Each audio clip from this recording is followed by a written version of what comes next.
La métaphysique donne un éclairage causal sur ce que sont la conscience et l'amour. En partant du rien, du néant, pour expliquer notre univers, elle démontre le plus rationnellement du monde que la conscience est un paradoxe, c'est le processus qui émerge de l'opposition entre les notions de rien absolu et de tout absolu, ou infini, qui caractérise le néant. Tout part donc du rien. Seul l'instant présent existe, lequel est d'ailleurs de durée nulle, ce qui explique que notre réalité, nos univers, ne soient qu'une projection de conscience. Tout est mental, ce qui correspond à la loi universelle numéro 1, loi du mentalisme, CQFD. La conscience est fragmentée en une infinité d'instances, d'où dualité et par suite illusion de séparation, illusion de matière, laquelle justifie les atomes, les cellules, les êtres de tous les règnes, vous et moi, les choses, notre univers. L'amour est la force opposée à la conscience, force unificatrice qui transcende cette fragmentation pour revenir à l'unité, à la source. C'est la réalisation de l'infini qui se rend compte, entre guillemets, qu'il n'est en fait rien, sinon le néant, une infinité de points de nullité, d'où émerge une infinité d'expressions de la conscience. L'amour est plus simplement le degré d'unité qui relie deux expressions de la conscience. C'est donc du lien, une qualité de lien entre l'autre, quelle qu'en soit la forme, et soi. Il n'y a que de l'amour, toujours. Cet amour, ce lien peut se manifester de différentes manières entre individus. Il y a l'amour familial, filial, généralement intense et durable. Il se manifeste par un soutien constant, une acceptation totale et une protection mutuelle. Cet amour est souvent basé sur des liens de sang ou des relations de longue date, et il perdure malgré les défis et les conflits. L'amour amical, lui, repose davantage sur la confiance, le respect et la complicité. C'est un amour qui se développe avec le temps, à travers des expériences partagées et des moments de soutien mutuel. Les amis véritables sont ceux qui restent à nos côtés dans les bons comme dans les mauvais moments et qui nous acceptent tels que nous sommes. Mais la figure de proue du navire est l'amour romantique, souvent associé à une forte attraction émotionnelle et physique envers une autre personne. Il se caractérise par des sentiments de passion, de désir et de connexion profonde.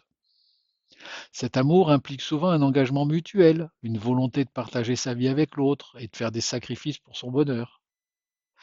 Paradoxalement, savoir si on aime ou si on aime encore quelqu'un peut être complexe, car l'amour se manifeste de nombreuses manières. Les attentes et la validation de l'amour diffèrent selon les individus et selon leurs besoins. Penser souvent à une personne, même lorsqu'on est occupé à autre chose, ressentir joie et excitation à l'idée de passer du temps avec elle, se soucier profondément de son bien-être et ressentir de l'empathie pour ses émotions, s'imaginer un futur avec cette personne, que ce soit des projets à court terme ou des rêves à long terme, être prêt à faire des sacrifices ou réorganiser ses priorités pour être avec elle, se sentir en sécurité et à l'aise en sa présence, pouvoir être soi-même sans crainte de jugement. Je dis toujours, on sait qu'on est avec la bonne personne lorsqu'on n'a plus besoin de réfléchir à ce qu'on dit.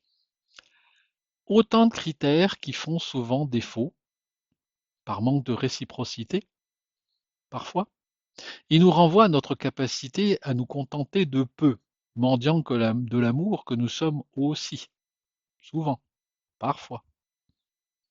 Quant à l'amour inconditionnel, il est souvent considéré comme l'amour le plus près, le plus pur, le plus désintéressé. Il s'agit d'aimer quelqu'un sans attendre quoi que ce soit en retour, en acceptant pleinement ses qualités et ses défauts. Alors, est-ce vraiment possible? Cet amour-là est souvent glorifié, jusqu'à l'outrance dans certaines sphères spiritualistes qui en oublient jusqu'à notre humanité, car c'est un fait. Parler d'amour inconditionnel entre humains est un abus de langage. Évidemment, dans les relations parents-enfants, c'est sans doute là qu'on peut l'approcher de plus près. Les parents normaux aiment leurs enfants sans condition, indépendamment de leurs actions ou de leurs comportements. Mais dans les relations amoureuses, c'est bien plus difficile à atteindre. On l'associe souvent à la relation de couple sublimée, dite relation d'âme sœur, voire de flamme jumelle, ou que sais-je encore, ou plus simplement une relation excessivement fusionnelle. Mais si amour inconditionnel il y avait vraiment, cela impliquerait d'accepter l'autre personne telle qu'elle est, sans essayer de la changer et avec un soutien mutuel inconditionnel. Or, entre humains, il ne peut en fait jamais être totalement inconditionnel, sauf à être totalement sacrificiel, et donc pas sain, ou très sain et pas humain, très sain et saiente. Et ce pour une raison très simple. Entre individus, nous devons de nourrir nos besoins fondamentaux. Et si l'autre peut y participer, il y a néanmoins, lui aussi, ses propres besoins à satisfaire en priorité. Et c'est une question de limite, une question de survie, des éléments à ne surtout pas négliger dans une relation amoureuse. L'enjeu d'un amour inconditionnel serait par définition d'accepter tout, sans condition. Donc logiquement, au mépris de sa propre personne. Donc sans aucune estime de soi, sans aucun amour-propre, sans aucun amour de soi. Or, l'amour de soi, c'est la base de toutes les autres formes d'amour, car il permet de donner et de recevoir de l'amour de manière saine et équilibrée. Pourquoi? Que l'amour de soi, qui est essentiel pour mener une vie épanouie, implique de se respecter, de prendre soin de soi, et de s'accepter et de s'assumer avec ses forces et ses faiblesses, en utilisant notamment la compassion et le pardon. Il s'agit d'être conscient de toutes les parties de son être, intégrant les aspects conscients et inconscients de sa personnalité pour atteindre une unité, une complétude psychologique.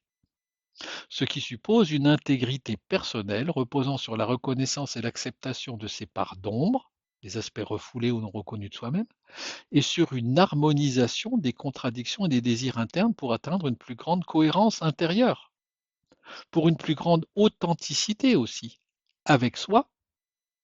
Et donc, par suite, ce qu'on est capable de faire avec soi, on est capable de le faire avec les autres. Donc, on est capable d'avoir de meilleures relations à soi et de meilleures relations aux autres. Ce que je peux me donner, je peux le donner aux autres.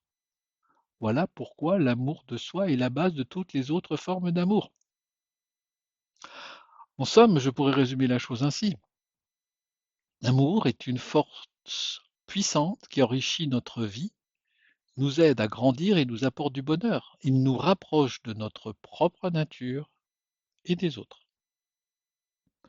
Tout dans notre univers n'est donc qu'amour. Tout ne dépend que de notre capacité à aimer, donc à être en lien, à faire évoluer ce lien, à être toujours plus en amour pour répondre à la logique universelle d'union avec la source, le néant, évoquée précédemment.